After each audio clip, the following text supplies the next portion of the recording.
Got it. Hello and welcome to Real Seekers. I'm your host, Dale, the Real Seeker. And today we have a special treat. So kind of continue on with not a series, but a previous show we had with Omar Fakhoury. Welcome back, Omar. Hey, thanks. Thanks for having me, Dale. No problem. Welcome back. And we also have another returning guest who's been usually on shows specifically about the Shroud of Turin, but he's branching out to talk to us about today's topic, Bob Rucker. Hey, Bob. Hello. Feels like it's been a long time. It's almost like it's been since this morning since we've talked. Awesome. And totally brand new to the show. Someone I'm really happy. I've been on lots of podcasts with him, but never on my own podcast. So Travis Worth. Hey, Travis, how's it going? Hi, doing really well. Good to be here. Looking forward to an interesting conversation. I have a love and passion for the philosophy of religion and just really looking into these, interesting theological questions and sharing my views about them.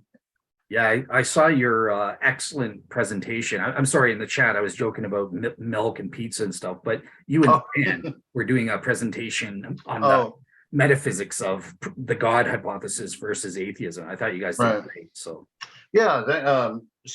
Josh Rasmussen has had a huge influence on my thinking, and so yeah, I appreciate that. Awesome. All right, cool. Well, just so the audience, so what do we have in store for today? So basically, last time around, we were kind of looking at Omar's notions of what things he believes or that attracts him to Christianity, and he's also mentioned to me that there's a certain issue that came up, basically about the book of Genesis, issues regarding creation versus evolution, as well. The Bible teaches a global flood, and this doesn't comport with modern science. So I wanted to bring on Travis, who's an expert. He works for Reasons to Believe, which specializes in this debate. And obviously, Bob, I've seen his email, so he's got a lot of great stuff to contribute here as well.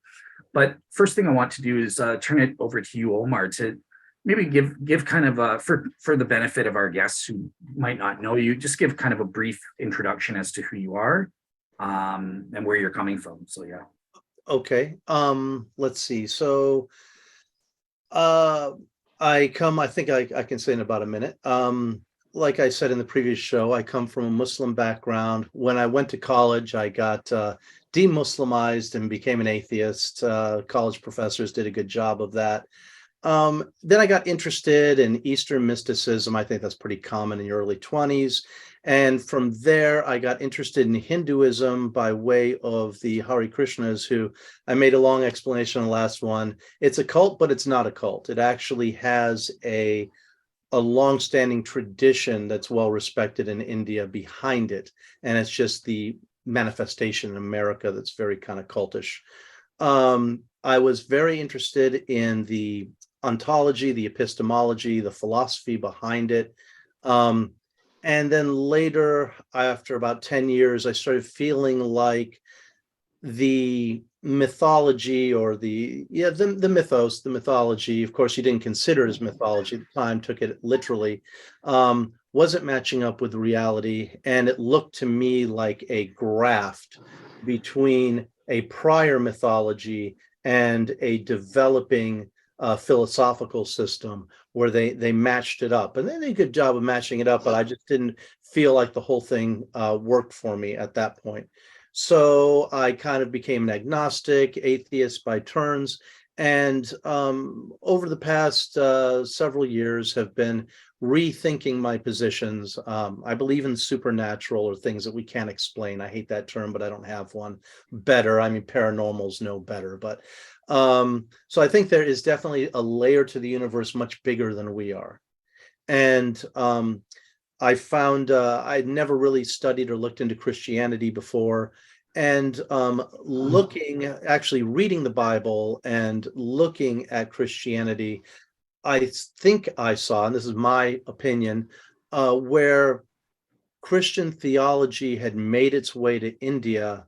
And I could see a place where over, I think about 1500 years ago, it kind of started finding its way there. Over time, it seeped into Indian theology and started kind of coming back up out of the ground as now part of Indian theology, because there are too many connections that are too strong, at least between the Chaitanya Vaishnavism that I was following and Christianity. The connections are too strong to ignore. Chaitanya was a very Christ-like figure. I jokingly call him Jesus without the beard.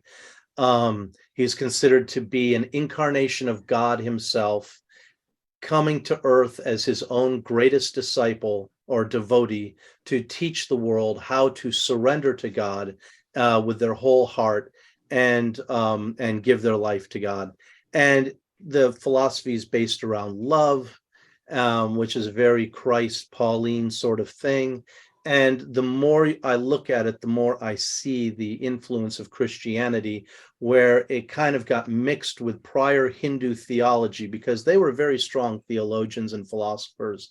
They have been looking at these questions for thousands of years, and there's libraries of books which they have generated, thinking about what is being, what is real, what are things, what are substances, classifying the world, very much the way Aristotle and other people did later in Greece. And anyway, I think that Christianity, the influence, kind of merged with that, and so I just thought that was pretty neat, interesting.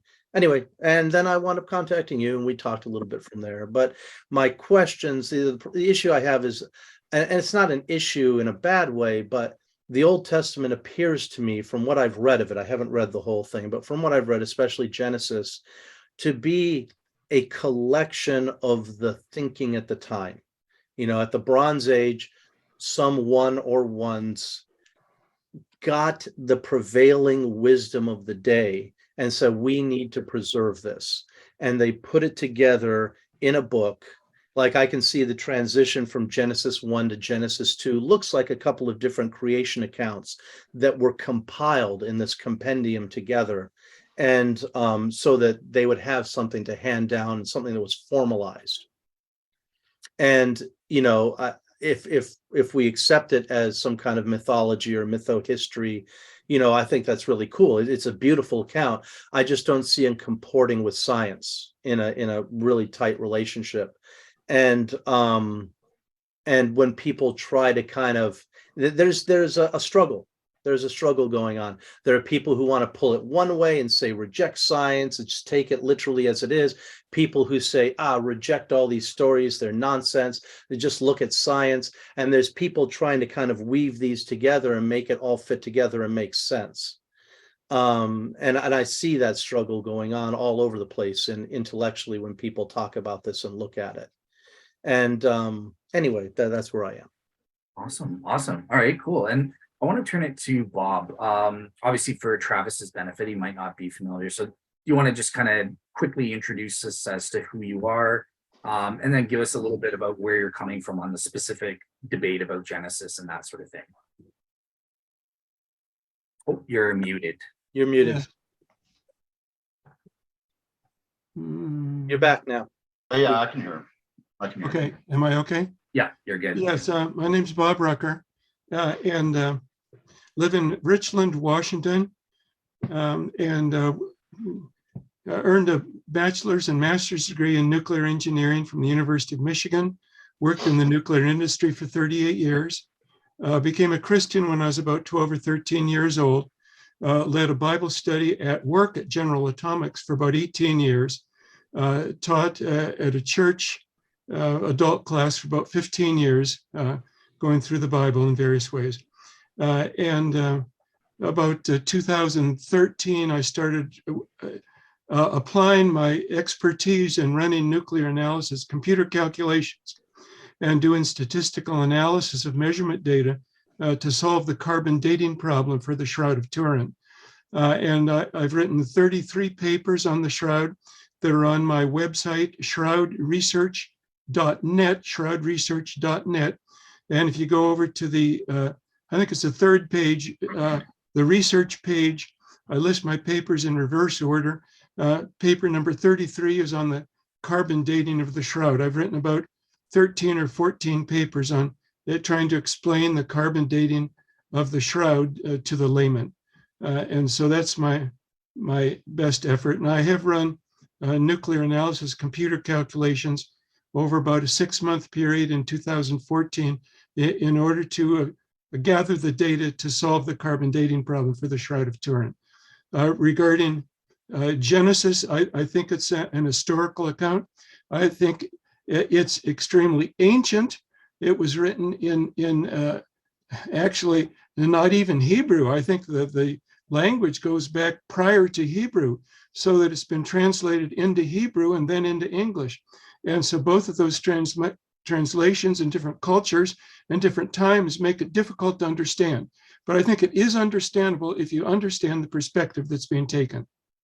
Awesome. All right, cool. And the newcomer, Travis, I want to give you a few minutes to kind of introduce the audience as to who you are, where you're coming from, and if you don't mind, share a little bit about your faith journey as well.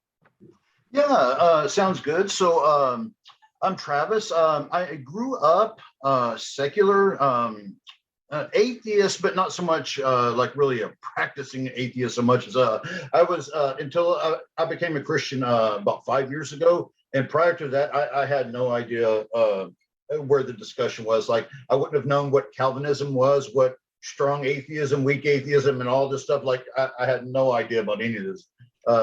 So, I came into this much later in life. I'm in my late 30s now, and I just completely grew up, not being religious in any kind of way, really. But yeah, so I did eventually come to it, and I did so through the means of Robert Rowe of Sentinel Apologetics. He has a channel. I remember seeing his videos, and he had like Hugh Ross on, who was doing a thing about the fine tuning. And I remember thinking that when I saw that, I'm like, so he was going over the planetary fine tuning, and I remember thinking, why should it be that the exact ice age cycles and the plate tectonics and the volcanism history over the 4.56 billion year history of Earth should be just precisely what's required for humans to and life in particular, to just survive and thrive. And I remember that struck me as odd. Like, why should that be the case? And so that kind of got me on a bit of a truth-seeking journey. And I did eventually come to Christ. And I came in through there's what's known as old Earth creationism, and then there's like the ancient Near Eastern approach. And if you're familiar with Rob's channel, he incorporates both. And so I was fortunate enough to kind of come into the faith through that means. Like, when I first read Genesis, I just automatically read it as an old Earth text and everything. So yeah, I kind of have a different sort of perspective on that. But anyway, education wise now, I'm working on finishing my master's in atmospheric science. So I'm a very big proponent of science. I love science very, very strongly. And even in my spare free time, I have a love and passion for the philosophy of science, especially, how we do our theories, looking at hypotheses in light of their theoretical virtues, things like that. I also have a love and passion for the philosophy of religion, and even how the two can kind of relate. There's a really interesting way we can take principles from the philosophy of science and apply it to the philosophy of religion. And for about a year ago, I joined the Reasons to Believe team, headed up by Dr. Hugh Ross. Where I'm a member of their apologetics community, and so I kind of showcase a lot of their work because I think they're a fantastic ministry and part of what led to me becoming a Christian in the first place. So really love doing that. And yeah, I just love having these very interesting, deep theological conversations. I find it fascinating, and hopefully I can contribute a little bit to the conversation. Awesome. Yeah. Well, it's great to have you on board as well. So, all right, cool. So I think what we can do at this point, I want to kind of get started in approaching. I had PowerPoint slides to kind of show something, but I just realized I didn't open it and I can't minimize it when I'm recording. So forget that, all based on memory. but basically the way I see it is, okay, so the person who's claiming, look, there's a Bible error, kind of thing, has the burden of proof. So, and I think there are at least two aspects that need to be established here, right? So the first thing would be kind of, okay, is there in fact a Bible error? And a lot of what we're going to be discussing tonight is going to revolve around that. But the first topic I kind of wanted to go through, because I kind of struggled with this issue back when I was going through my doubts about 12 years ago, or yeah, 12 years ago, or now, or before, even before that a little bit, is the issue of the significance of the error. Let's just say Genesis is an error for the sake of argument. How does that actually disprove Christianity? And it was Gary Habermas who first kind of opened my eyes. He has this circle chart, right, where he kind of, or William Craig has a web where he puts the essential issues. If there's an error on the essentials, like Jesus didn't rise from the dead, or he's not God in the flesh, well, then Christianity is false. There's no question. But then there's secondary or tertiary issues. And some people like Gary might, and myself, I would put, look, even if there are errors in Genesis, in the terms of the flood or in terms of the creation evolution issue, so what? It doesn't really, it's not a strong argument against the truth of Christianity, because those issues don't speak to salvation issues. But that's the first issue I wanted to put to you guys on the panel is, what are your thoughts? Go ahead, Travis. Oh, sorry, I didn't know. I thought I was muted. No. Sorry about that. No. But since you mentioned, it's kind of in lines with what you were saying. See, I'm very sympathetic to the Eastern Orthodox view, and I like the way they, and in fact, Richard Swinburne has a book called Revelation, where he really talks about this issue, the way the Orthodox would see it, and he would say that God knows two propositions. God knows that, well, first of all, he would say that, the whole Bible is authored by God in some sense, and that God knows two propositions, one being the truth of all Christian doctrine, and the second, all scientific and historical facts. God knows that. And so they would say that anything not related in those two aspects to the sanctity of life and, through Christian doctrine, we can set aside as metaphorical. And that's what some of the earliest patristics did. The very early church fathers did that very thing, which I find interesting. And even a lot of things, they would interpret everything in light of Christian doctrine. So they would kind of read Christ back into a lot of these things. And now I'm not saying I take this view myself. I actually don't. But I do think it's a live option. The Orthodox, and some of the earliest church fathers did that very thing. They would just set it aside as metaphorical. They're like, hey, we interpret it in light of Christian doctrine, and anything in contradiction to Christian doctrine or scientific fact, we can set it aside as metaphorical. Awesome, cool. Bob, like, what are your thoughts on that? Let's just, for the sake of argument, assume that it is an error. Is that like an absolute proof that Christianity is false in your view, or? Well, in my view, the entire Bible is without error. Okay. Jesus said the scripture cannot be broken. And so there's just no choice. It hangs together. I think in its entirety, it's the best explanation for the evidence. Now, it is true that it's not true that the science contradicts scripture. It is that the interpretations of science contradict the interpretations of scripture. I think that's the level at which we have to consider it. But even so, I think there is a strong correlation between the initial accounts in Genesis chapters 1, 2, and 3 and science as we know it today, the actual scientific evidence. But I think there's a strong correlation between the two that is really compelling to believe it. Awesome. All right, cool. So just in the hypothetical, the counterfactual, if there were errors, you said they're not, that would be an absolute disproof for you. Like Christianity would be in error, because biblical inerrancy would be wrong. The scripture cannot be broken. Let Okay, me cool. let me ask you one question. Yes. How do you define an error? What is your definition of an error? Something that's contradictory to the truth. And how do you determine what the truth is? That's part of the problem. Yeah, that's the Socratic question, right? Yes. Yeah. Mm-hmm. Okay, because you have to have a reference point. Yeah. It's Right. So it's the total. It's the reference point is the totality of the evidence. okay. Okay. Now, With each point attributed to the relative importance of it, I would say. Now, if we Now- can get into, we could flesh this out by getting into the particulars. yeah, I wanted to ask you two questions.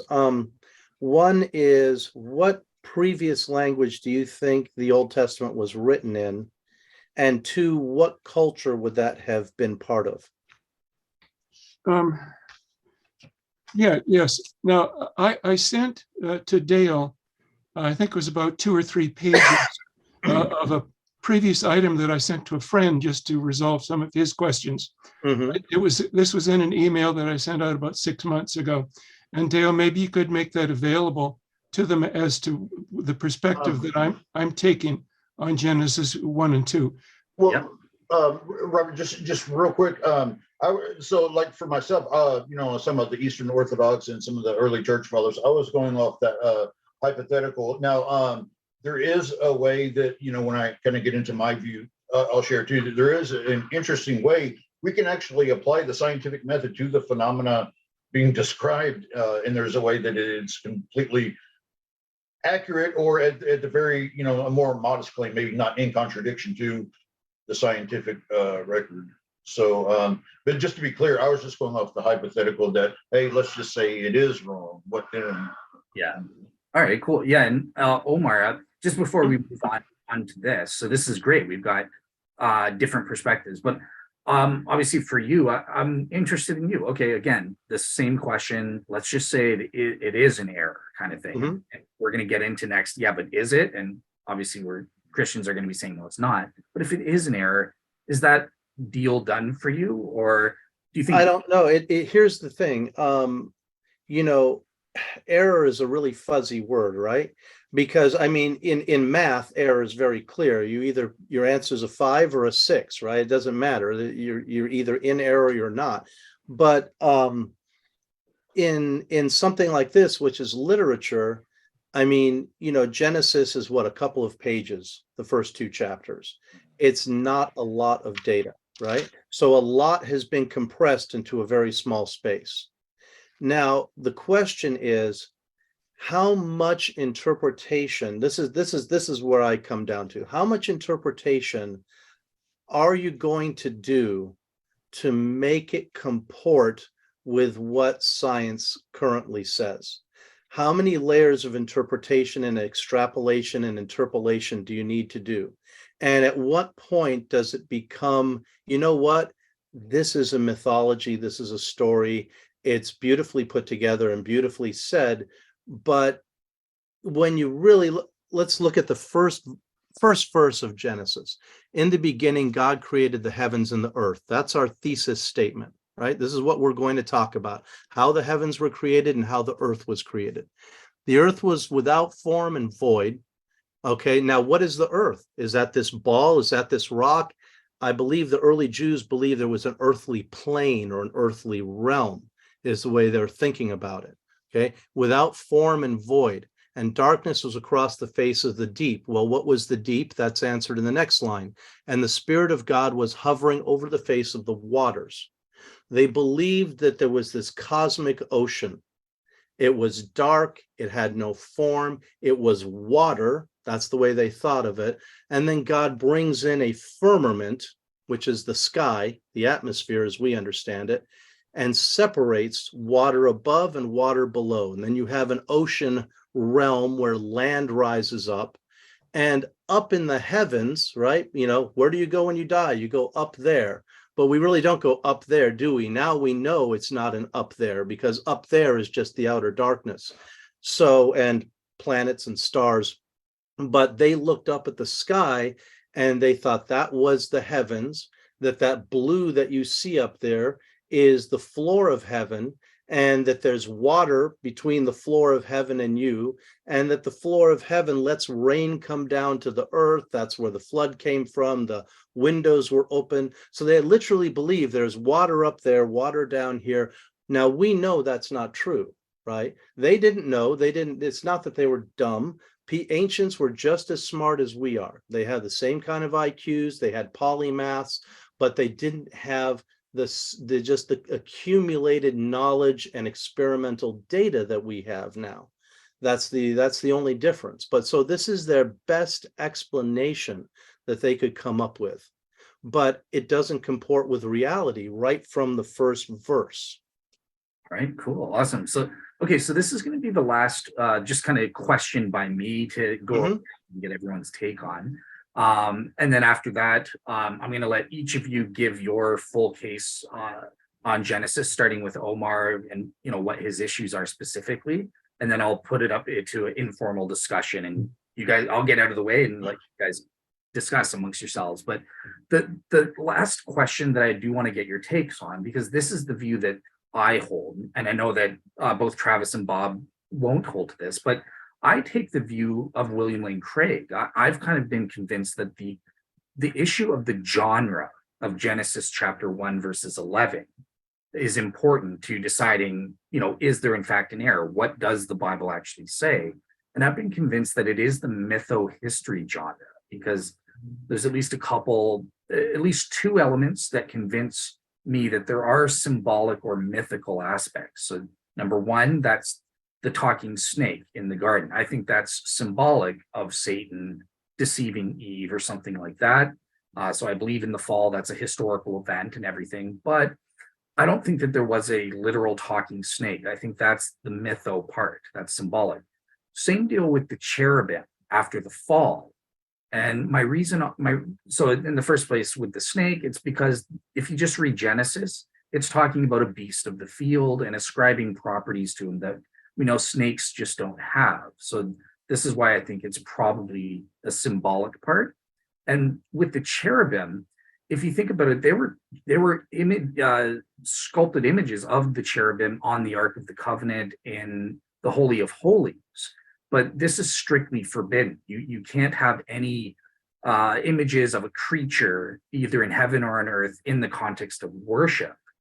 And if we're saying cherubim are real creatures, that actually angels that existed, well, then that is kind of contradicting this thing, because we're having creatures in a context of worship. So that's kind of my reasons as to why I think at least these two elements are probably mythical, and hence why I go for the mytho-history genre. But I want to turn it to you guys. Like what I guess starting with you, Omar, this time.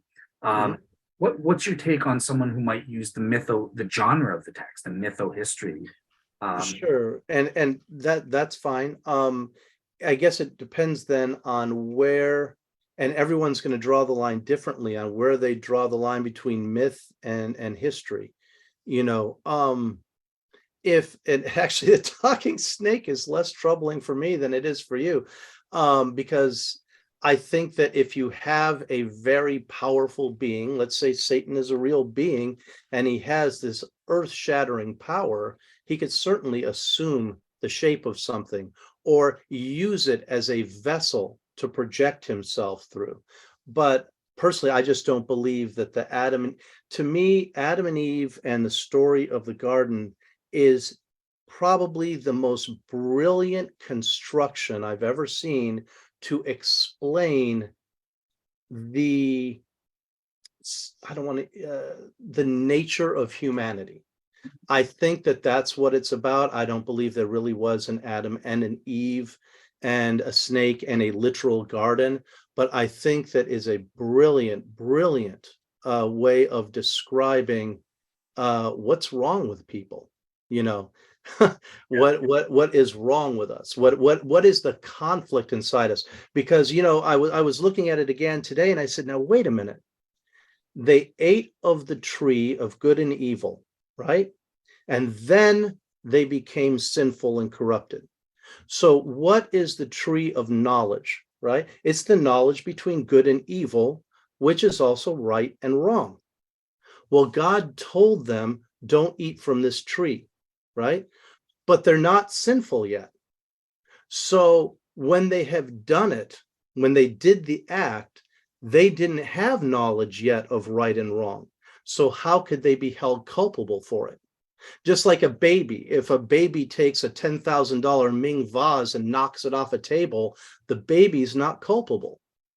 Well, You know, so like that, they have that, according to the text, they have that frame of mind where they're pre-sinful, pre-knowing right and wrong. So they shouldn't even know. If they don't even know they're naked, how can they know that it's wrong to disobey God? They have to have had that prior in them. That means they were sinful before they were sinful. A little confusing, right? If you're looking at it literally, if you understand it as a metaphor, that's something else. Yeah, I don't think it's complex at all. They knew that it was wrong because God told them it was wrong.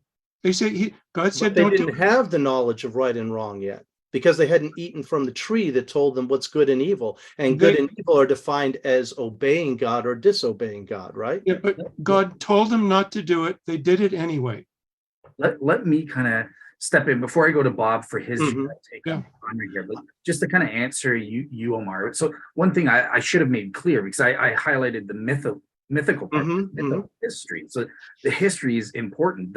The historical personages in this genre, the way it works, it's a secular genre. It's not a biblical scholar only thing. Right. The historical persons, Adam and Eve, are historical. The main historical events have to be historical, the fall, creation. But you're going to have to draw a line and decide what part of the mytho is mytho and which part is history and which isn't. That's what I was saying. I wasn't trying to pick on that one point. That was just something that occurred to me today while I was reading it. That's a side issue. But like, for example, if you don't believe the snake was real or the cherubim were real, literally, then you've drawn a line and said, this is myth, this is history on the other side. So, and another person might say, no, I think the cherubim were real. For example, a Catholic who doesn't have any problem with iconography might say, no, I think that everyone understood that you're not supposed to worship those cherubim on the ark. We're not worshiping them. It's just our best guess, and God ordered us to do it. It's our best guess as to what these creatures might look like, and we're just trying to glorify God. So it's someone you have to draw a line somewhere when you do that, right? You either have to take it all literally, all figuratively, and if you don't, then you have to pick a place and say, and draw a line and say, this is on this side and that's on that side. Yeah, so that's absolutely right. That's where hermeneutics comes in, and biblical scholars do that hard work. The last thing I just wanted to address is this issue of knowledge, right? Because the tree of knowledge of good and evil, Bob hit the nail on the head with what he's saying, right? They had propositional knowledge of the difference between good and evil, but what they gained when they sinned was knowledge by acquaintance, experiential knowledge of the evil kind of thing. So then they got that contrastive knowledge between what experiencing good versus experiencing sin is. That's how I interpret that there. But Bob, what's your general take on the genre of Genesis? What's your view on those types of questions? It's history. No, you look at the language, you can, there are multiple meanings for a lot of the words that are used there. And so you have to be able to understand the meaning of the words in the context, which is not always easy. And there can be allegorical allusions in any language, including what's in the Old Testament and the New Testament. Any language will have that. They're just figures of speech. Every language has figures of speech. Matter of fact, I saw a book on English figures of speech, and the book was thicker than my dictionary. So yes, there's a lot of figures of speech in the Bible, but the figures of speech represent historical events. Now, I'd like to go through Genesis 1:1 and explain it. Okay. Well, okay. So go through Genesis 1:1. Yeah, Omar, you had problems with it. But I see this Well, no, as I just, I have problems with it as historical fact because it's not comporting with, unless you do a lot of stretching and a lot of reinterpreting, you're not, if you look at it prima facie, it does not comport with the physical reality of the universe. well, I think it purports very nicely, Okay. and much better than you would expect based upon ignorant individuals just writing fables. So, for example, in the beginning, I didn't phrase it like that. I don't think they're ignorant yes, individuals writing fables. I think yeah, they're people trying to make sense out of the world the best way they can. I don't look down my nose at ancient yes, thinkers. yes, what we have in Just to be Genesis, sure. what we have in Genesis long predates any culture that you might refer to in Hebrew culture. Mhm. It long predates that. So that in the beginning, what that means is that there was a beginning. So that this gets it right, and it comports exactly with Big Bang theology Mhm. theory, Big Bang theory, that in the beginning, what that means is that time had a beginning. And God created this beginning. He must have done it from outside of time. So that therefore, the God that we're talking about here, based on Genesis 1:1, is Mhm. outside of time. Then it goes on. In the beginning, God created the heavens. Now you have to realize that God is not talking from his perspective of being in an alternate dimensionality.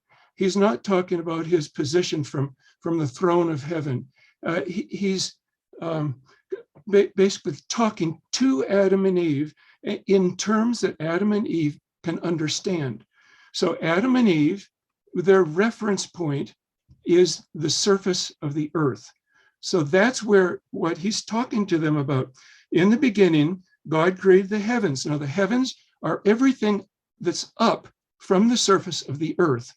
So, in other words, God created the heavens. That includes not only the planets and the meteors and the sun and the moon and the galaxies, but it also includes space itself, because space itself has physical properties. So that we've learned so far that God created the beginning of time, and he created all space. God created the heavens and the earth. The earth refers to everything that was down from their standing on the surface of the earth. So that refers to all matter. So what we have here in Genesis 1:1 is exactly what Big Bang theory says, that time had a beginning, space had a beginning, and matter had a beginning. The Bible gets it all right. Awesome. All right, cool. So before we, and we'll get into more details on all of these things next, but Travis, just on this question of genre, like what's Yeah. Yeah. So, as I'm listening to this, there's a lot of assumptions that a conversation like this will draw upon, like because we're asking how should the authors have interpreted, and one concern I have is reading our modern Western notions into an ancient Near Eastern text. I think that's a mistake, but I see the text as an ancient Near Eastern polemic that it will draw upon, because they're surrounded by the Egyptians, the Babylonians, the Syrians. There's all these nations that they're surrounded upon, and I agree that it's a three-tiered cosmos with the dome and whatnot. But so they take parts of their creation motifs, but they do it purposefully to say that no, it's Yahweh who is the one true God who made all things. One example is, the Spirit of God was hovering over the water, the primeval waters that in the ancient Near East that was known as chaos. And in fact, in all the Egyptian creation motifs, or most all that I know of, their gods would emerge out of the watery chaos and form order. And so Genesis is taking a direct shot at them and saying, no, it wasn't the Egyptian gods that emerged. It's in the beginning, Yahweh is the one who forms order. And another thing is, you'll look at how it describes the sun, that it's the great light, because, the Egyptians would, they had the sun god, and they would view these elements as deities. Whereas this is taking a We lost a him. direct shot at them. It's not a physical element under the dominion of Yahweh. I would define it as an ancient Near Eastern polemic. And that's all it's trying to do is to establish that, rather than the other ancient Near Eastern creation accounts, no, Israel's God created everything. So that's all I think it's trying to do. And it's all I think the ancient Near Eastern, even Israelites were aware of. That's all they're aware of. And I think that's very reasonable. Yeah, but I also take the same view as Robert does. I think that if we were to apply the scientific method to the text, which, part of the scientific method is, you look at, the phenomena being described, you look at it from the point of reference of, where the phenomena is taking place, knows what happens and in what order.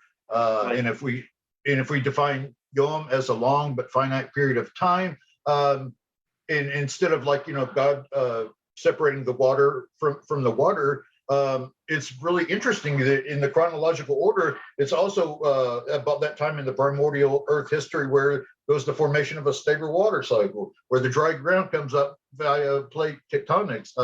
So that is interesting, and to me that just sort of shows an inspiration behind the text, because it would not have been in the ancient Israelites' mind, Big Bang cosmology, plate tectonics, all this planetary science. But I do find that interesting that we can do that. But I don't really use that in my interpretation. I think it's basically just an ancient Near Eastern polemical text.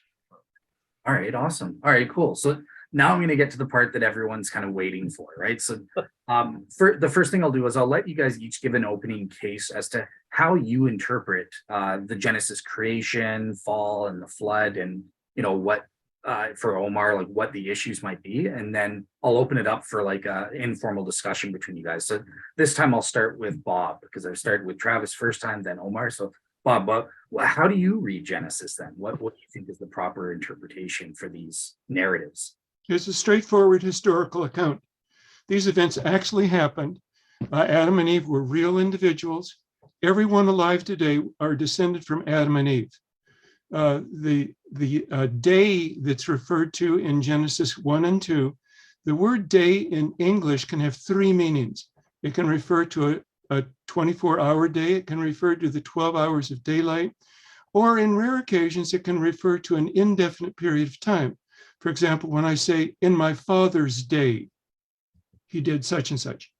But in Hebrew, the equivalent word in Hebrew is yom, essentially Y-O-M. But it has the same three meanings, only the difference is that in Hebrew, about half the time, it takes the third meaning, which is an indefinite period of time. For example, in the phrase, in the day of the Lord, that's an indefinite period of time. So that when we come to Genesis here, we have so many different words in English for time, all the way from nanosecond up to eon. But in that day, they probably had one word for it. And matter of fact, in the prior language prior to Hebrew, which was probably a pictorial language that was written on clay tablets, that's probably the case because the oldest language that we know is Sumerian hieroglyphics. And the language that's found at the foot of Mount Ararat when Noah and his family came down from the ark, what they find at the foot of Mount Ararat is Sumerian hieroglyphics, so that they probably wrote in some type of simplistic pictographic language on clay tablets that gradually developed into what we now call Sumerian hieroglyphics. And that those clay tablets in Near Eastern culture, when you come to the end of a clay tablet, it would have what's called a colophon at the end of each clay tablet. And those colophons that Moses took the clay tablets that came into his possession, and he sequenced them and translated them into Hebrew.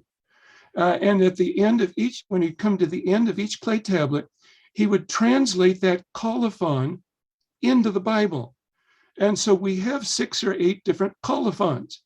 And that essentially is translated as these are the records of, or these are the generations of. And it occurs about 6 or 8 times in Hebrews in the early chapters of Genesis. And that indicates that he was taking that material from clay tablets that predated the Hebrew. So that part of the problem in understanding Hebrew is that what's written here goes back to not just to Moses. See, Moses was the author of Genesis in the sense that he sequenced the clay tablets properly, and then he translated them into Hebrew.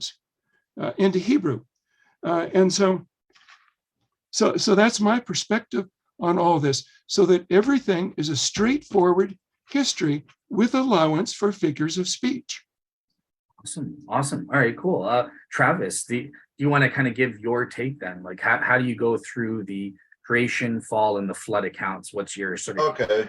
Yeah, so I was grabbing a Bible because I didn't prepare anything. I didn't know if we're going to go like verse by verse or whatever. But I'll bookmark Genesis 1 for just in case I need it. But yeah, so I do view Adam and Eve as historical people.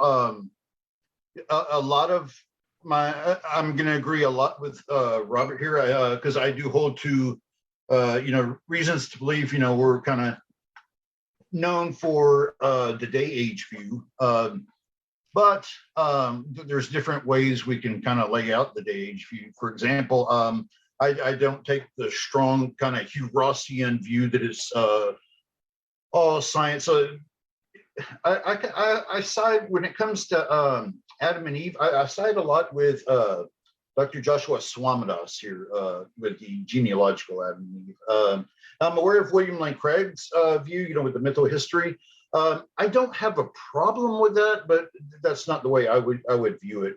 So I think we do have this this issue where it's an ancient Near Eastern polemic to the pagan deities to establish that Yahweh is the one true God who made all things, were made in his image in order to rule the earth as his image bearers. So it's like a functional role we have as his image bearers. But then when it gets into Genesis 2, and by the way, when it goes to Genesis 1, so I'm going to have this distinction that you'll probably see me make a lot during the conversation, is that this is what the ancient Israelites would have been aware of. This is all the text is affirming, but there's this other interesting layer we can peel back and lens we can view it through that is scientifically accurate. But I don't make the case that would have been in the mind of the Israelites, or that we even have to use that. It's just that it is. I do find it fascinating that when we do apply that sort of lens to the text, that we have this day age view. And part of what the day age view, it's not just Genesis 1. They're going to take all of the creation passages and put it into reasons to believe. They call it, the RTB testable creation model. So they'll take all of the, from like Psalm 104, Job 38, 39, Proverbs 8, all these different passages, and kind of combine it into like a hypothesis that's up for testing. And so, they'll take all of it and form it into a whole, because, Psalm 104, Job, there's parts of, that are echoing the Genesis account, which is really interesting. But as far as how I would interpret it, so it's this ancient Near Eastern polemic, like I was mentioning, that, that establishes that rather than the pagan gods, it's Yahweh who created everything. And I view Genesis 2 as a continuation. I don't view it as a microscopic look of day 6. I think it's an event. And this is where I'm going to kind of shift from an ancient Near Eastern view to it being really history, is in Genesis 2. Now it's really fascinating that there are areas of what's now the Persian Gulf, which was the ancient Persian Gulf oasis, and we've, through satellite images, we can actually see where there would have been 4 rivers come together: the Tigris, Euphrates, the Wadi Baton, and I forget the other.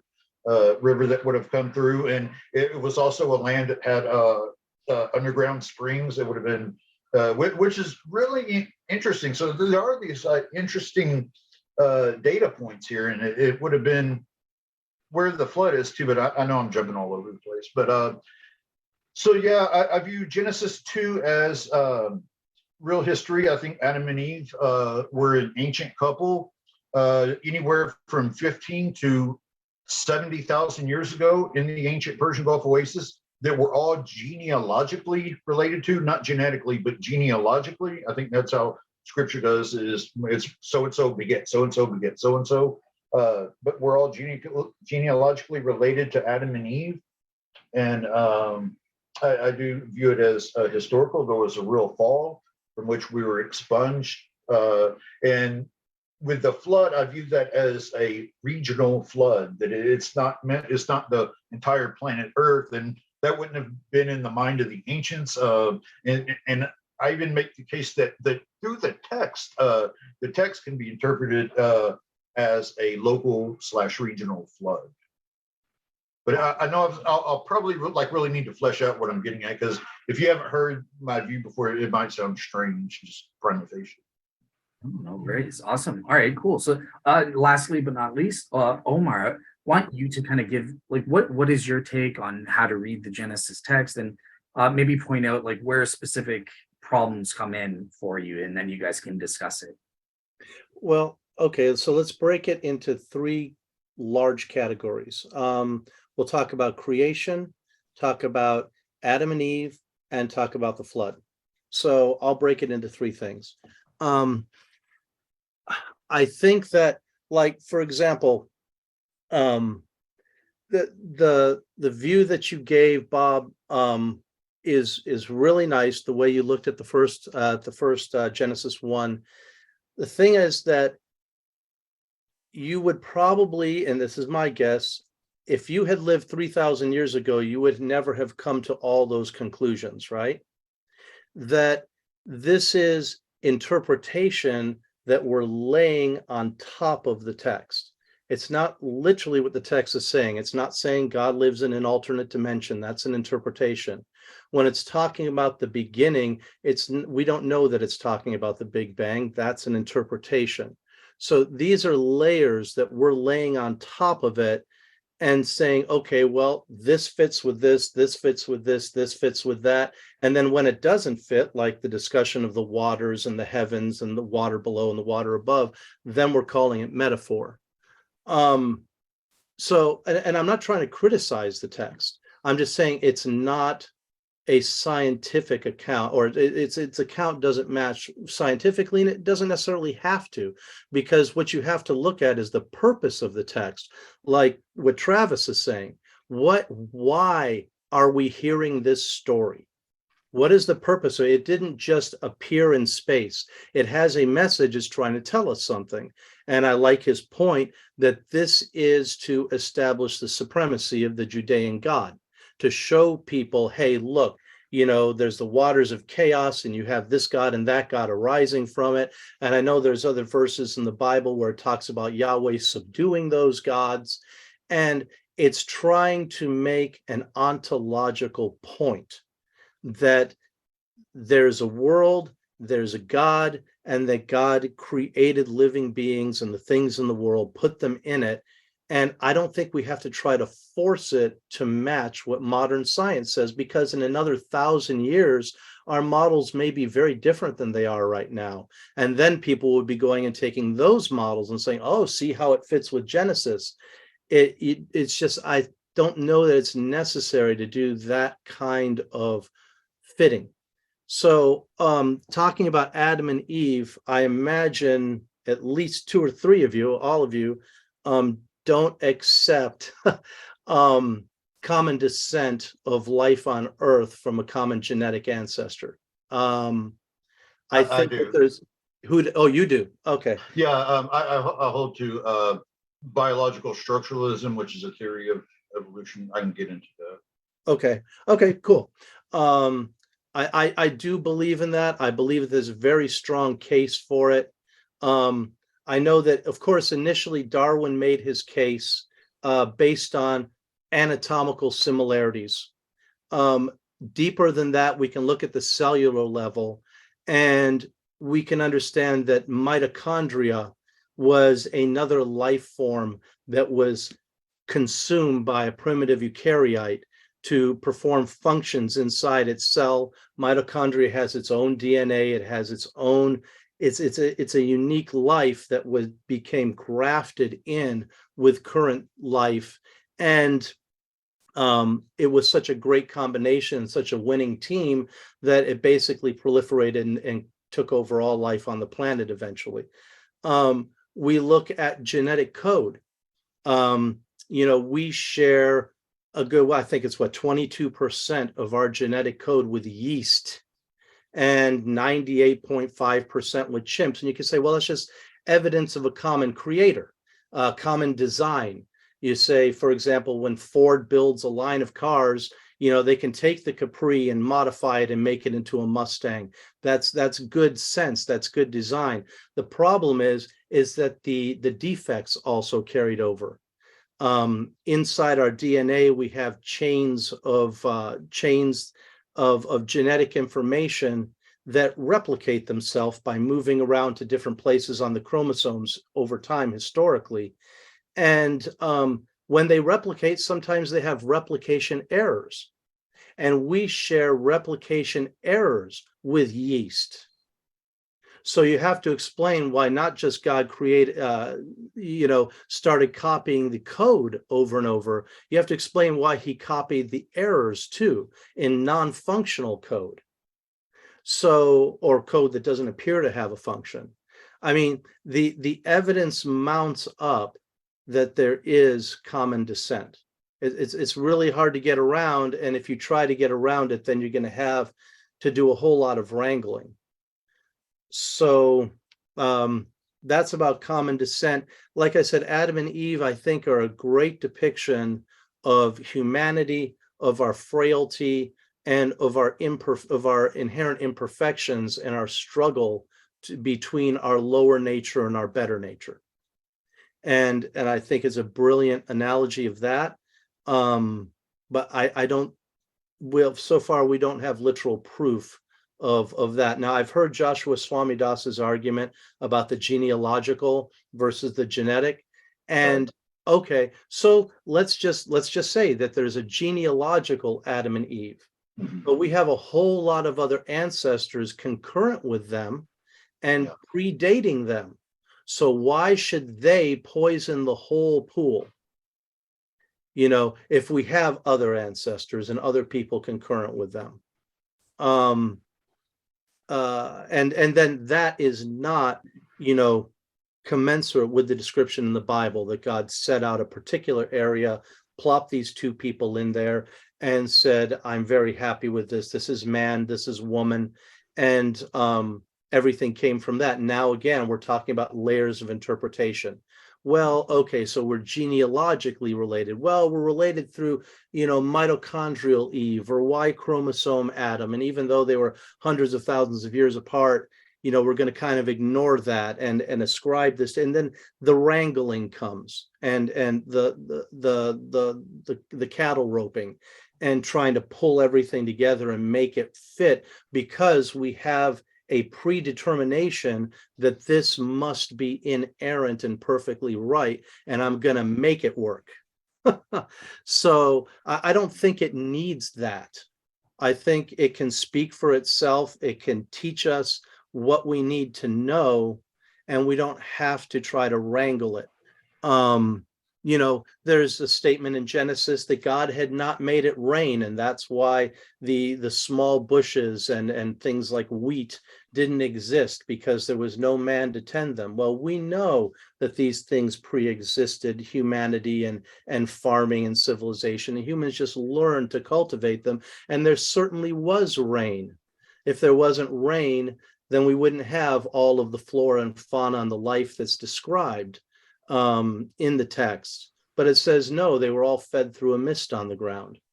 Now you have to wrangle to try to make that work if you want to make science fit it. I'm just saying, I don't think it's necessary to try to do that, because it wasn't even the original intention. The intention was to try to explain the human condition and the relationship between man, God, and the world. The flood, one person will say the whole earth was flooded. One will say it's a local flood. I don't think the whole earth was flooded. I think that I wrote this in a letter to Hugh Ross and to Dale. I said, so if the whole earth was flooded, that means that the animals living in South America, the little primates and the capybaras and the rats and the various type of life that were living down there that weren't anywhere else in the world, the unique species, would have had to swim across the Atlantic Ocean, march through the jungles of Africa, cross the Sahara Desert, walk into Palestine and get on board the ark with Noah. And then 7 months later, when it was all done, they would have had to swim back to repopulate it so that they could be there when we eventually populated the new world with humans. That's a real problem. So now local flooding, I think that it's very fascinating that it's been pretty proven now geologically that there was a massive comet strike across the northern hemisphere at the end of the Younger Dryas, about 10,000, 11,000 BC, that caused torrential flooding.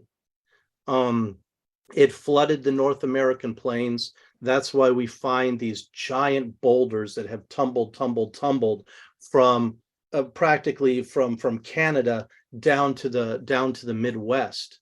And they don't have any real explanation that fits it. It was an enormous flood that caused that to happen. There are people, and now this is a whole side thing, but there's a whole thing where they believe that in northwestern Africa, they found the site of what was Atlantis, which is the Reichardt structure.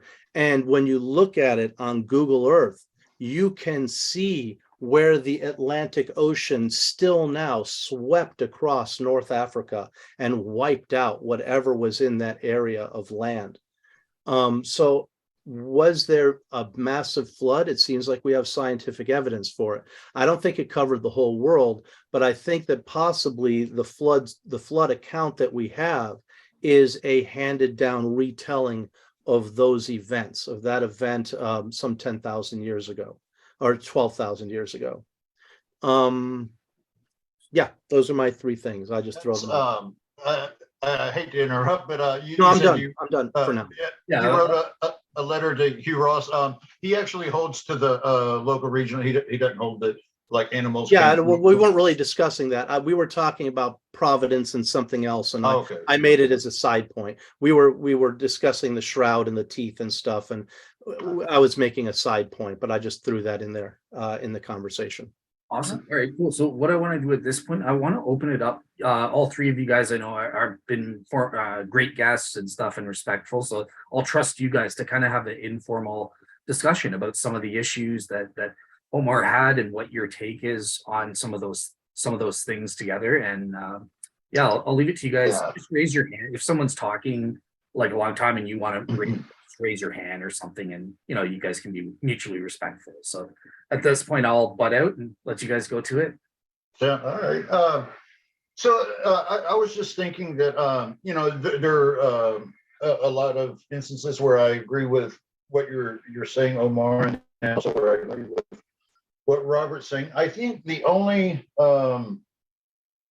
issue I would take, Omar, is it sounds like we might have some disagreement about Adam and Eve and how that is should be laid out. Now, I do hold the view that it's fine if we want to say that because there are multiple views that it's just representative of, like, there's a book called Adam is Israel that kind of touches on that it takes that path, that it's like the history of Israel, how Israel formed. There's I haven't heard that. That's interesting. Yeah, it's called Adam is Israel. But I think it's also fine to say that that they just represented humankind, that they have that role, and it's fine. But I do also hold that they are actual historical people, but I don't think it's necessary, but I think they are. I think it's necessary that they existed because Jesus died on the cross to pay for sin because the human race was in sin because Adam and Eve sinned, so that the two are connected. Jesus Christ's death on the cross to pay for sin is in response to Adam and Eve sinning, so that the New Testament is very clear on that, and it's necessary for Adam and Eve to exist and to have brought the entire human race into a situation of guilt from sin, which Jesus died on the cross to pay for. So the two are connected. We can't just say, well, I believe that they existed, but it really doesn't matter. Yes, it does matter. Okay. Our salvation depends on it. Let me ask you a quick question, Bob, and I'll let you open it up to that. Is it, let's parse it just a little bit. Is it necessary that Adam and Eve existed or that sin existed? It's not Adam and Eve, right? Because Jesus came for sin, not for Adam. So could it not be that Adam and Eve are a way of explaining our sinful nature that we all have? I don't deny that. But that, and that's a way of encapsulating, in archetypes, an explanation of the human condition of being sinful, but not so necessary that they literally existed, but that they exist as that sinfulness exists as a fact of our nature. New Testament just isn't that flexible. Adam and Eve exist. That's clear. And there's no room for negotiation on it. Adam and Eve existed. And that then required Jesus to die on the cross to pay for the guilt of sin. So let me just kind of give my view of how Adam and Eve came about, and it's interesting that this is you'll have people like John Walton who will lay out this view as far as the ancient Near Eastern text, but I also kind of use this as sort of a semi-concordist view of Adam and Eve. So you have Genesis 1, right? Let us make mankind in our image after our likeness and so forth. I actually take that to be humankind in general, who did, who share a common ancestor with the great apes, that evolved out of Africa, we'll say around 200,000 years ago. And then I think Genesis 2 picks up later around 15 to 70,000 years ago in the ancient Persian Gulf Oasis that there are two individuals who could have been de novo created. So it's very, and Dr. Swamidass mentions this too, that they could have been de novo created. And I actually think they might have been. And so they represented the priests and priestesses of humanity at that time. And so that, when they fell, you have this concept of sin that comes into the world. And so that's going to be the view that I take myself. And this will be where I do differ with reasons to believe on this. Is my view. So I think that, and like a lot of Old Testament scholars will mention, and I think Omar mentioned this too, that even according to the ancient Near Eastern tradition, that Genesis 1 and Genesis 2 are remarkably different. And so I think that's the way we can kind of lay it out, how it might correlate with history. And it's even theologically robust because, you have these passages where, you see, and Omar mentioned this also, there's like an archetype of Christ and Adam, and Adam was the first man, Christ the second man. So there's this correlation where Adam served as priest of humanity. So that's going to be the route I take. Although again, I will say that I kind of like what Omar said about it's this notion of sin, that Christ came to redeem sin. And so that's why I said that it's flexible either way, but that's going to be the view I'll go with.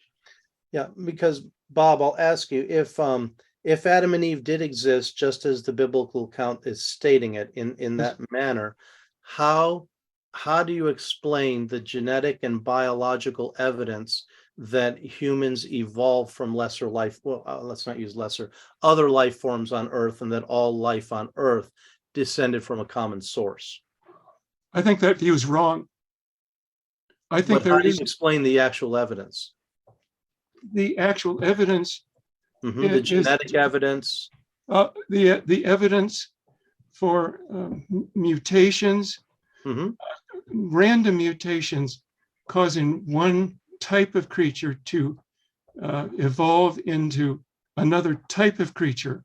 Well, We have never seen that in right. reality. I'll throw out one thing. I don't think that the classic Darwinian view of random mutation and natural selection is sufficient to explain the varieties and complexity of life form on the earth today. Yes, Something was exactly. happening, but I believe it was a naturalistic process. We just are not able to define it well, or it may be a multitude of processes happening as a perfect storm. But I still, mhm. Yes, evolution. The proponents of evolution are having a great difficulty in actually defining what they're talking about Yeah. and proving it to be true. And it's basically a theory that's on its way out, because you cannot get from one type of creature to another type of creature by any type of random mutations. What you need is an injection of information. And that can only be done by an intelligent being, such as God. So that from you cannot get life from non-life. It takes an injection of information. And that's I've heard the Discovery Institute's position on it. I think it's very interesting. I have nitpicky issues with it, but for example, I'll give you a counter example. Really fascinating book I read a while back. I don't remember the details well, so you got to give me a little bit of latitude. But it's about the new and burgeoning field of quantum biology by oh God, what's his name? Jim Khalil, and Al Khalil, and he's a quantum physicist, and he has a associate who is a biologist, and they got together to try to look at problems in biology that can't be explained conventionally very well, like photosynthesis and bird migration and other things, to see if there is some possible quantum connection. And I know, Bob, this is totally your field. I know very little. I only have a layman's understanding.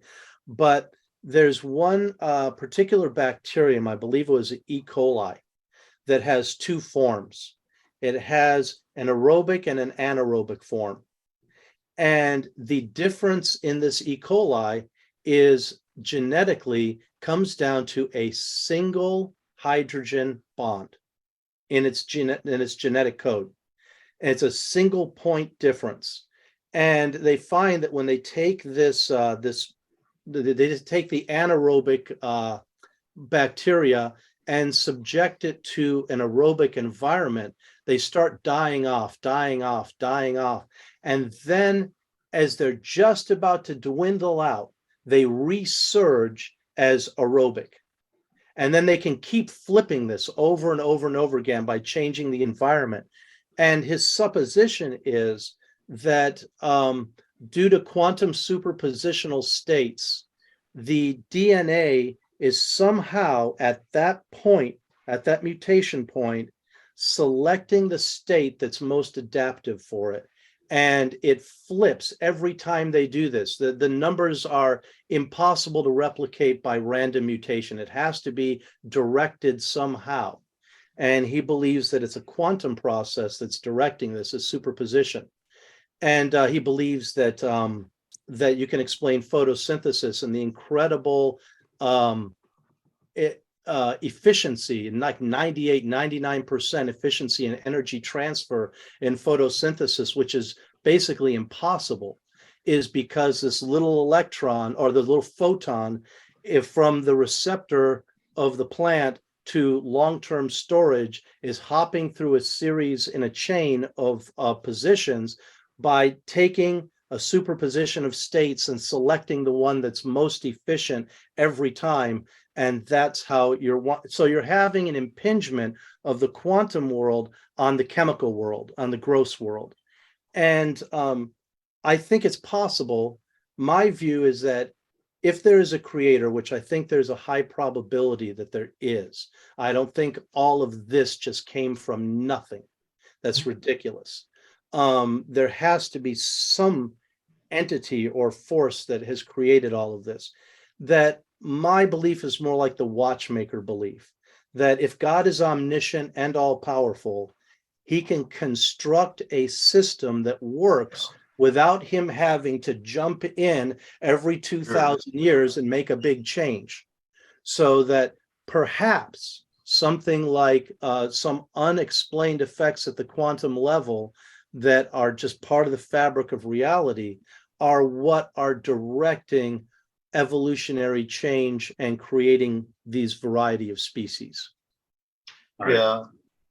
Okay, so I'll let Travis and Bob respond to that if they want, but after you're done with that, and again, to the best of our ability, just to make sure everyone gets a chance to speak and stuff. I'm sorry, I'm hogging the floor. I apologize. No problem. It's good. You're giving depth and stuff, but just try to be as concise as possible to make your points for everyone. So yeah, Travis and Bob, you can respond to what Omar's saying there. And I have a question for you guys. Yeah, to me, that's just a good example of how evolutionary theory fails and the whole world has been under the influence of that for 150 years almost, but it's not true. Life did not get here by random mutations. It's just foolishness, because the degree of information that separates the different kinds of creatures is just immense, and the transitional forms in the fossils are systematically missing, so that it's just not true. So what you're talking about there, I think, is a good example of the ability of divine creation. Travis? Yeah, so I was going to list my view just briefly, as I hold to biological or process structuralism. So this is going to be an evolutionary process whereby, they're inherent within the laws of physics themselves, sort of make the biological process inevitable. And that, there's even a correlation of, chemistry in the environment that correlates with biochemistry. And so there are these constraints inherent within the laws of physics that guide the process. But I also do believe that there are times when God intervenes and creates de novo, like the origin of life. He creates the origin of eukaryotic cells, the body plans in the Cambrian, a de novo Adam and Eve, perhaps. I hold that view. And with biological structuralism, there's a real teleology you can see. So it's, teleology is just inherent within structuralism. And then if God, periodically intervenes, like a progressive creation kind of scenario, I think it's a way to see God's handiwork in the biological process in a very real way. And so that's a view that's kind of compatible with both. You could say it's old earth creationism, or you could call it evolutionary creationism, but it's sort of it's what I find the most compelling. So I just wanted to lay out my view where I land on all that. Yeah. So that Darwin's main evidence would be called microevolution. That is small scale changes due to random mutations. But that's all that it is.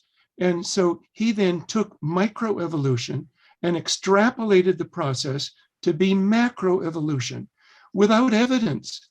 It's like saying that if I just put one foot in front of the other, then I can walk anywhere on the surface of the earth. But I can't walk to Hawaii by doing that, nor can I walk to the moon. Okay, there are different magnitudes of things going on. You can't get from one kind of creature to another by random mutation, because it requires an immense amount of information to be injected. Yeah, so evolution is false. So Macroevolution is false. Just explain to me then how it is that we share 22% of our genetic code with yeast. And not only do we share the code, we share the errors. Okay, well, let me ask my question, because that relates. Oh, go for it. What you're saying, and I think it'll help. I want everyone's take on this, right? Because there are three elements, as Michael Behe will say, right? So There's the microevolution thing. That's a scientific fact. We all agree.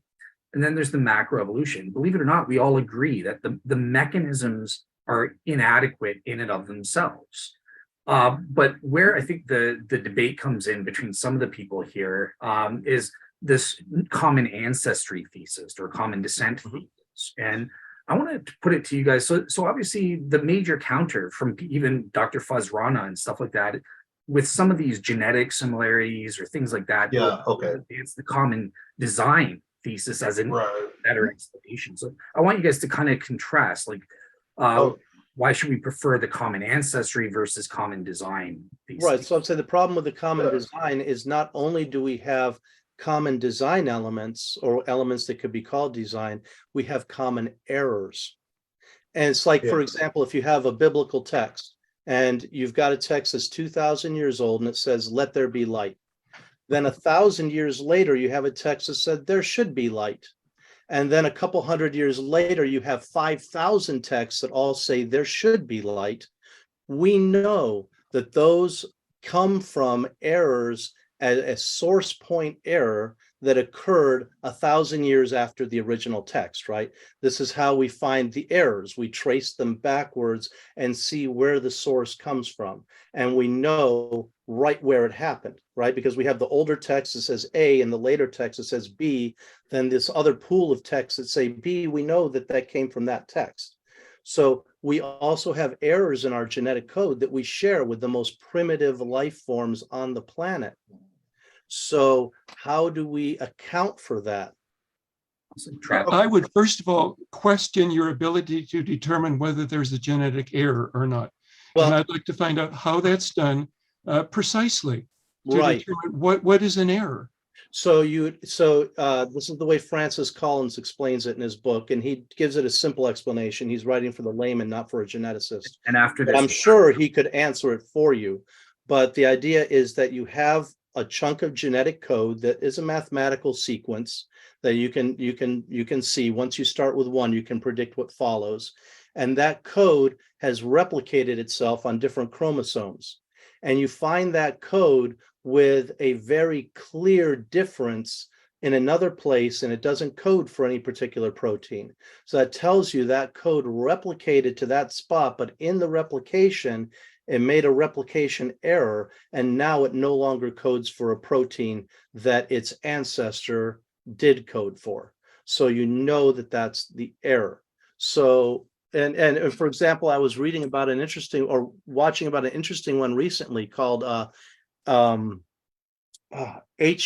RGAP 11B, which may be responsible for the genetic programming that allows our neurons to proliferate much greater than any other animal on the planet. And they even took this RGAP 11B and put it into a mouse brain, and all of a sudden the mouse starts having a massive proliferation of neurons in that area and cortical folding, like only our cortex does. So that's a proof that this RGAP 11B came from RGAP 11A, and they found the single point mutation where the change occurred that caused this gene to perform a function in a completely different manner. And they tested it by inserting it into an animal that doesn't naturally have it and seeing the same kind of effect we have. So that's how they identify when there's an error. Errors aren't always bad. Sometimes an error produces something good. Not very often, but in the case of RGAP 11B, it sure did. And that's how they do it. Yeah, I would have to look at that, further, and I would say that yes, there is microevolution resulting from random mutations, and I think that's all we're talking about here is just microevolution. No, but that doesn't prove macroevolution. But the example I gave with the E. coli is a non-random mutation. Omar, please. Okay. I'm so sorry to interrupt, but Travis has been waiting. Oh yeah, Travis, go for it. Well, it's because Dale, you had mentioned Fuzz Rana's view, and I'm part of Reasons to Believe, and so I do represent their view. Now, where I take a slight difference with fuzz. I mean, we're about 90% on par with each other in regards to biology. We're both structuralists in a sense, but whereas I do.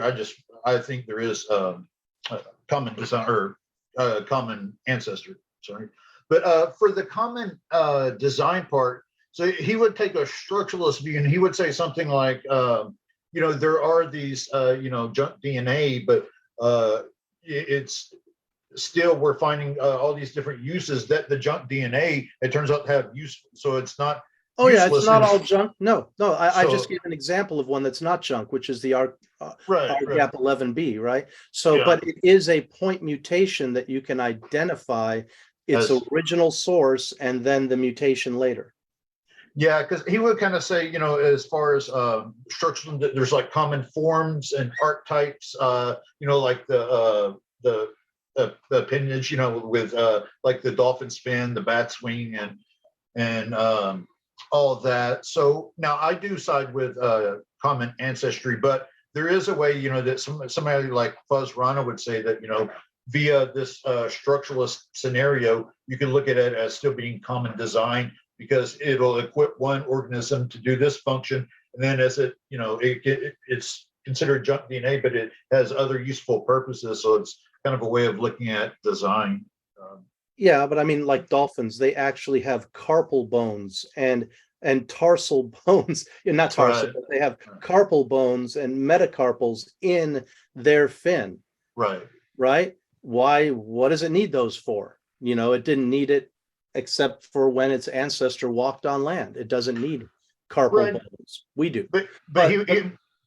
But I just wanted to make just the 2 points. One is I gave an example of a non-random mutation making a massive difference in a life form.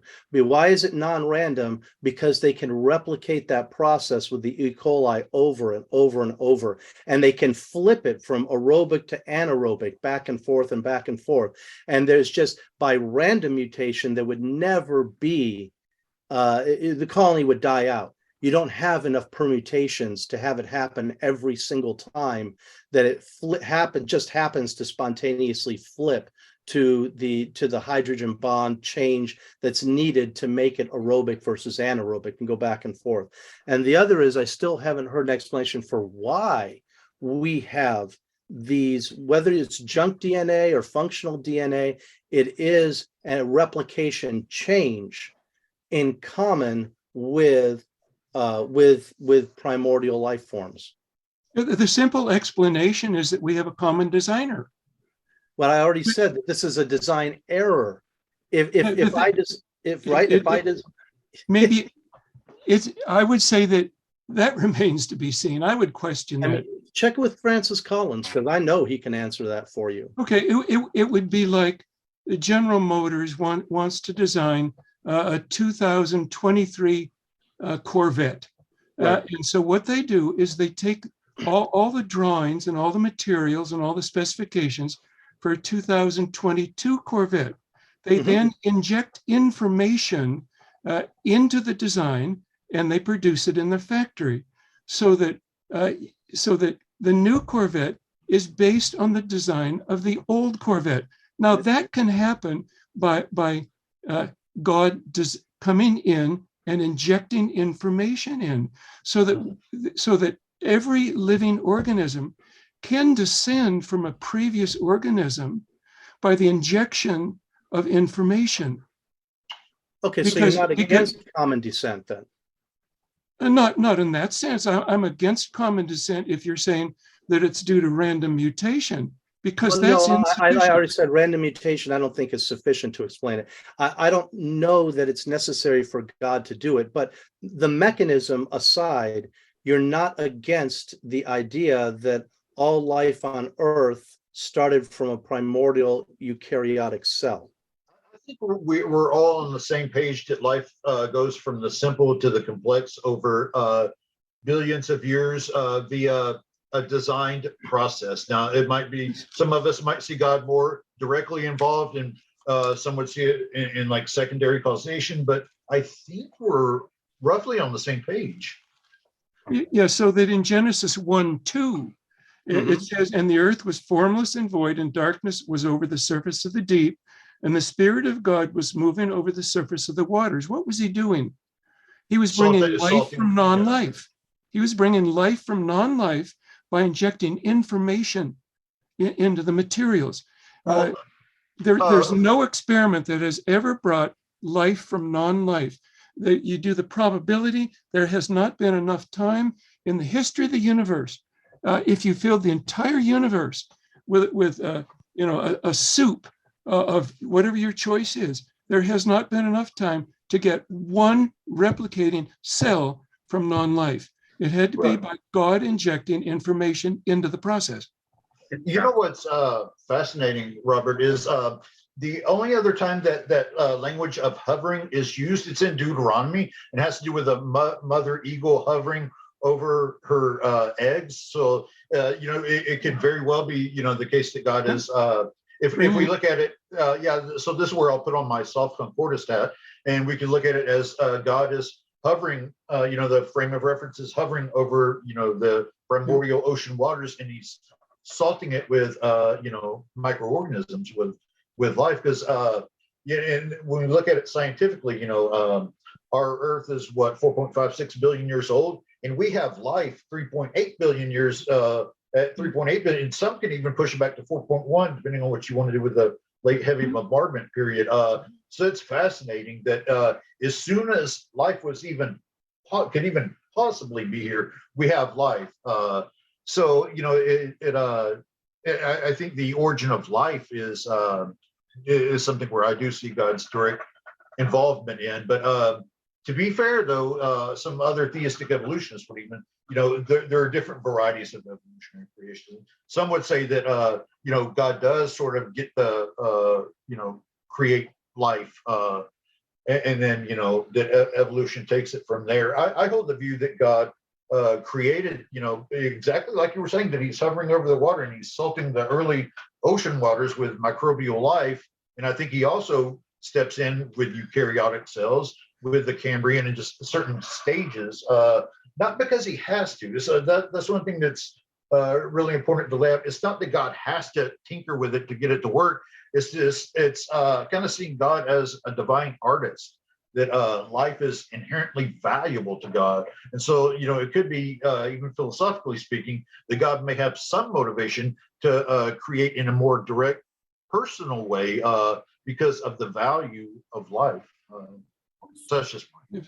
Awesome. All right. Because I think part of the miracle of life is that God has designed flexibility into the various kinds of creatures, including the E. coli example. That's just an example, yeah. Yes, for example, dogs, the first dog kind that God created had a tremendous flexibility within it, so that by a process of random mutation, you have information being destroyed in various dog species, so that you get the various dog appearances. But it's always a destruction of information that produces the different dog kinds that we now have. Yeah, I don't want to get us on a wild tangent, because I know Dale wants to talk about the flood. But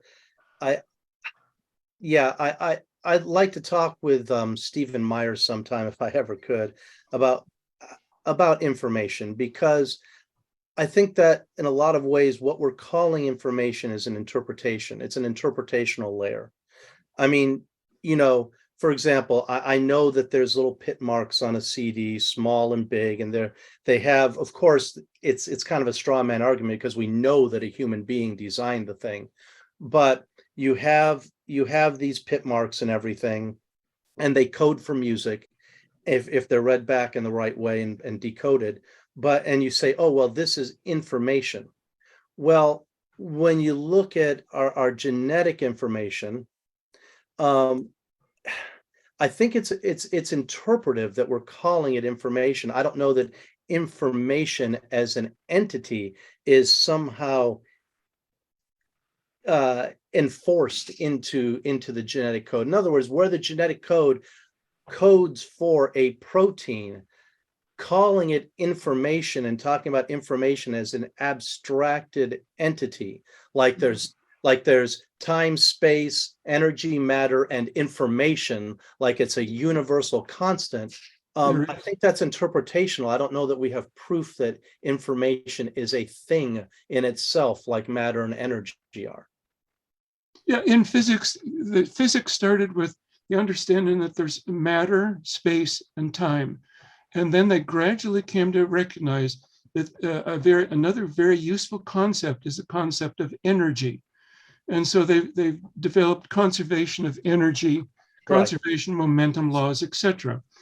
Now, physicists, mathematicians in various sciences are starting to recognize that even a more basic item is the item of information. And that's the pattern, the arrangement of things, so that the information is in the pattern of the four different amino acids on the DNA strand.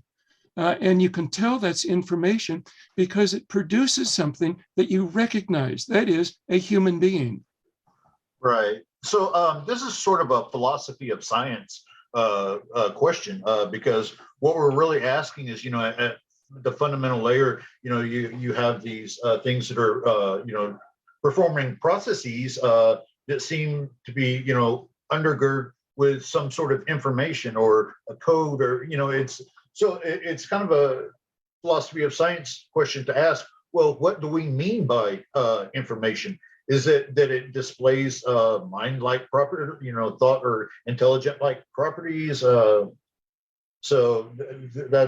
something to really take into consideration. Is well, yeah, what exactly do we mean by that? Brings to mind the Zen koan, right? That if a tree falls in the forest and there's no one there to hear it, doesn't make a sound.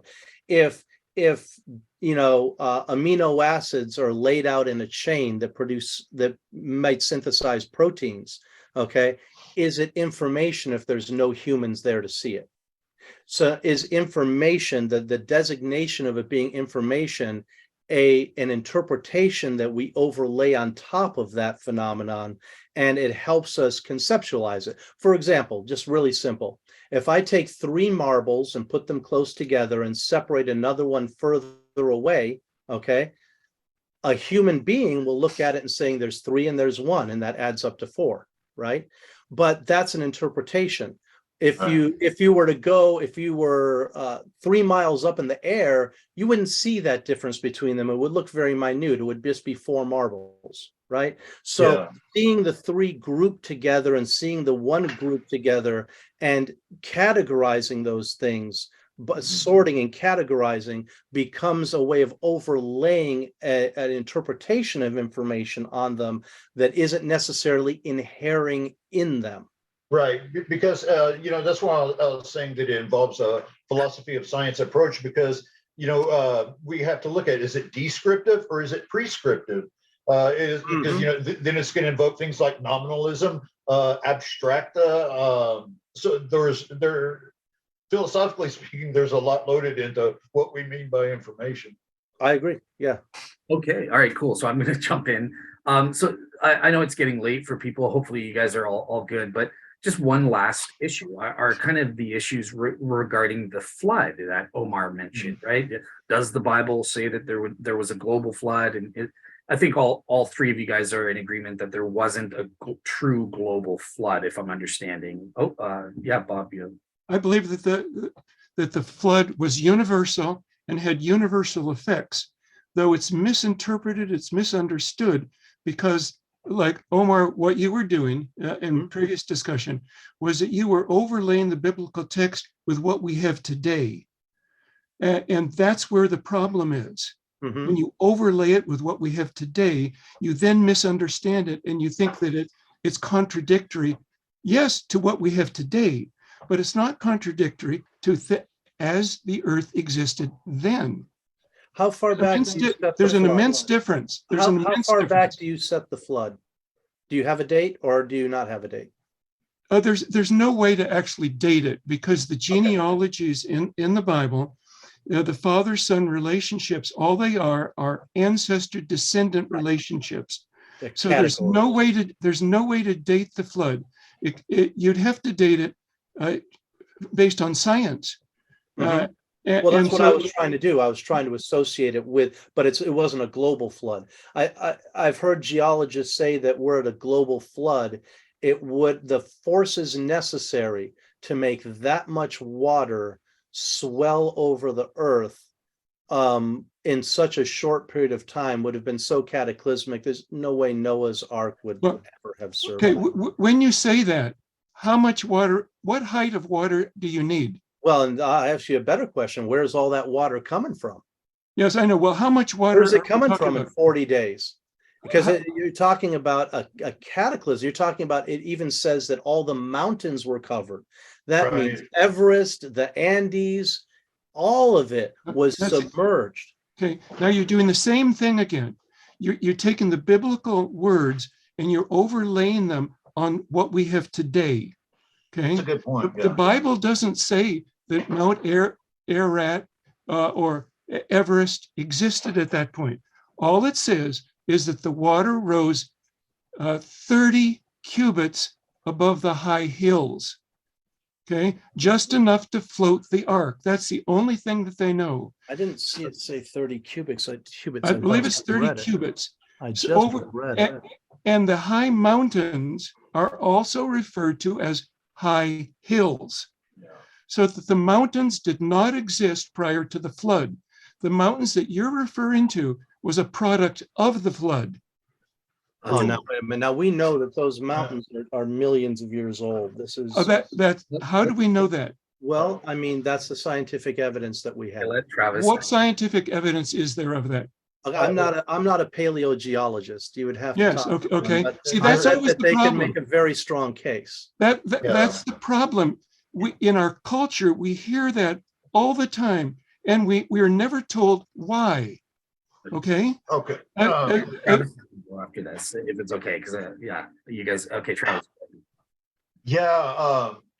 So are you? I didn't know you held a view like that. I thought you were more of the old Earth creation. Yeah. So that's my mistake. No, I don't agree with that at all. You know, we know the historic. You know, we can tell. You know, through the layers of via plate tectonics and just planetary science. But what I was going to say that what was on the notion is ancient Hebrew.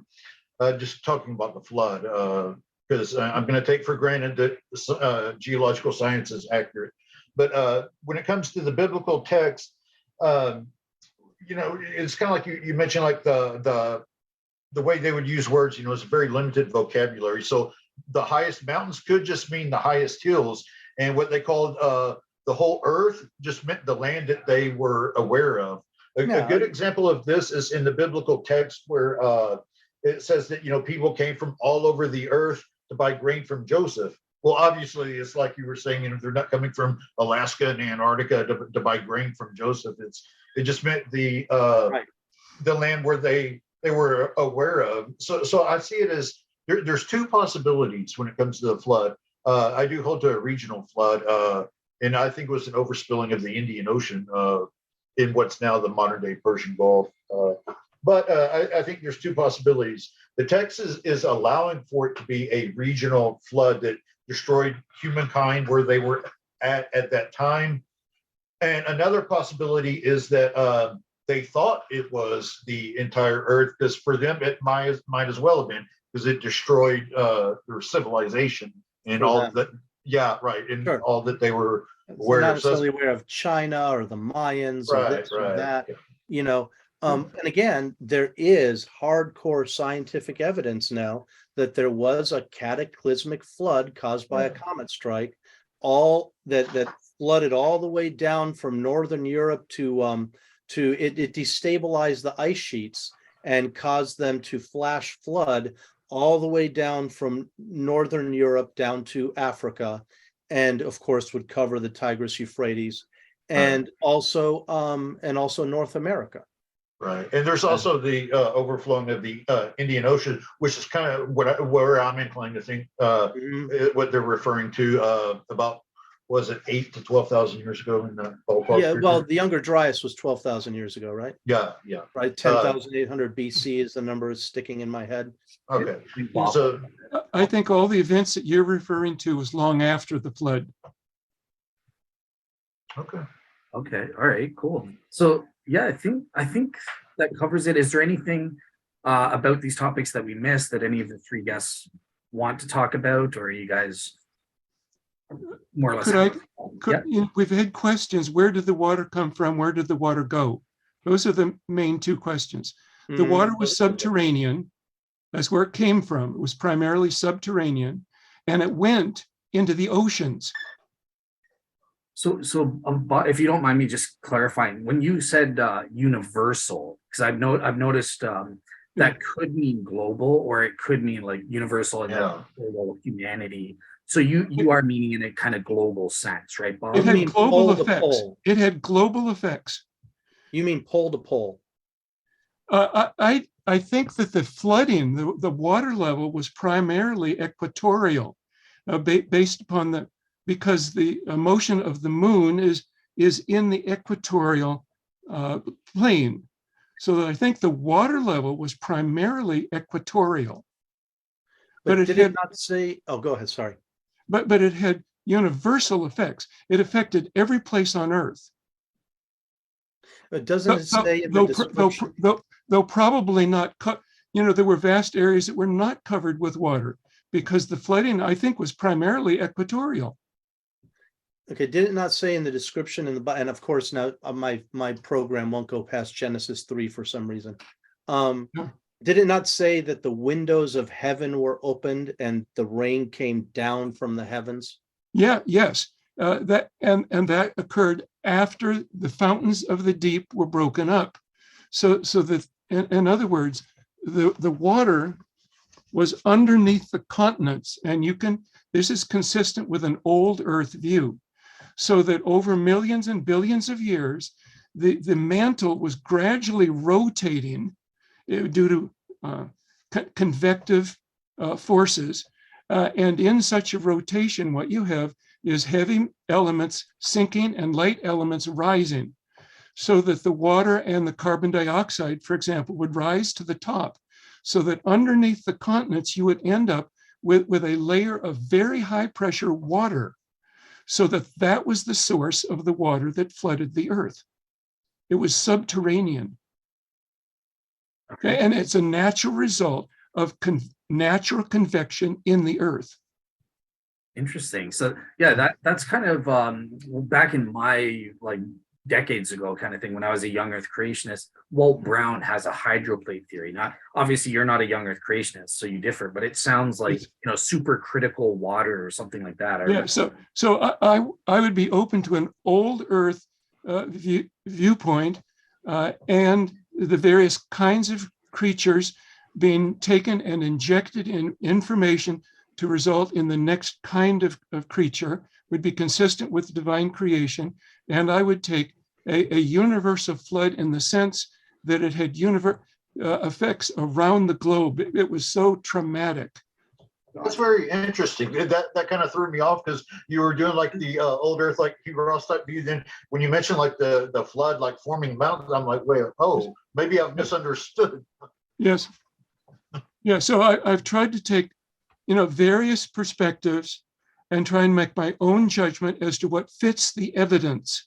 Okay. But both the scientific evidence and the scriptural evidence, I take both as true. Sure. All right. Well, so I think at this point I'll wrap it up. I'll let each of my guests give like a final word for 2 or 3 minutes or something. But so let's start with Omar there. You're on the top. So yeah, no, it's been a really cool conversation. It's been very interesting. And I'm really glad that Bob was able to come too. I know it was originally just going to be me and you and Travis, but he's added a whole nother layer of information to the conversation. And I've really enjoyed talking with you. And Travis, it's been really great too. Your video cut out. I don't know if you're still there. But it's been very enjoyable. Yeah. Okay. Yeah, but I think we covered a lot of bases. I mean, What's we your, could try to pursue them in more depth, but I think we really, in a short period of time, threw out a whole lot of stuff.